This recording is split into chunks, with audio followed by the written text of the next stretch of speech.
Let's finish out this section of laws and regulations with a couple of international ones. First off, we have the OECD Privacy Guidelines, and the full name of the OECD is the Organization for Economic Cooperation and Development. Since that is nice and long, let's just call it OECD.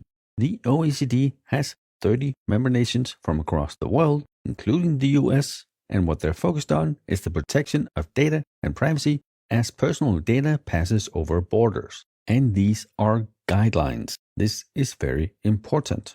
When it is guidelines, then it is suggestions. It is not mandatory. Nothing bad happens if we don't follow them. They are guidelines. For the exam, I don't think you need to know about this in great depth. Know what they limit, what they don't limit, and the idea behind them.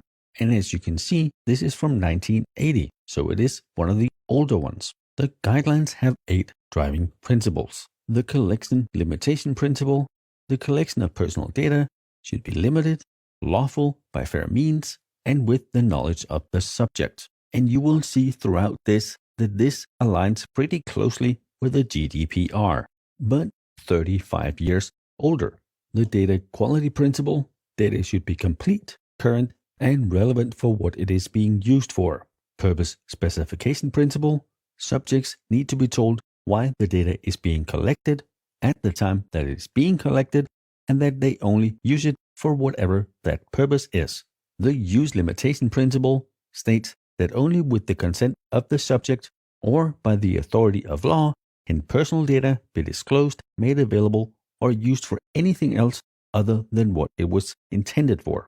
Then we have the security safeguard principle, which just says there should be reasonable safeguards in place to protect the data from loss, unauthorized access, modifications, or disclosure.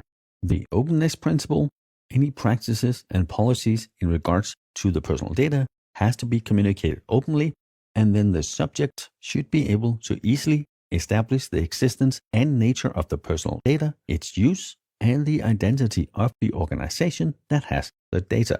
As you can see, not as restrictive at all as the GDPR, but again, 35 years before the GDPR, and these are only guidelines. As the last two, we have the individual participation principle.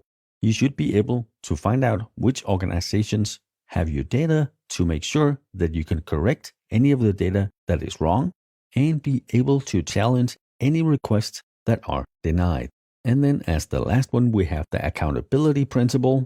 Organizations are held accountable for complying with the measures that are stated in the other 7 principles.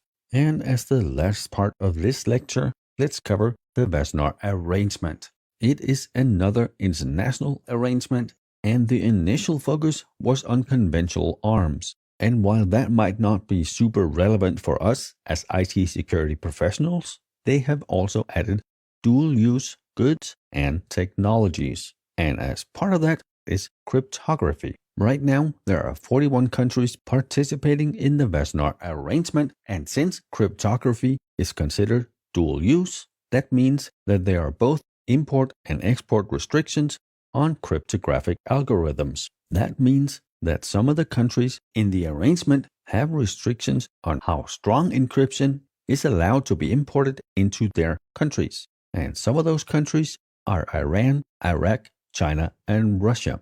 It might seem counterintuitive that you only want weak encryption in your country, but it really isn't. It is a lot easier to spy on your citizens if they don't have very good encryption. What that then means is that any company or organization that wants to export to those countries have to make specific products that have weaker encryption. And it is your job as an IT security professional to know what you can import or export in and out of a country. If your company exports cryptography to Russia, well, then you need to understand what the laws are for that country.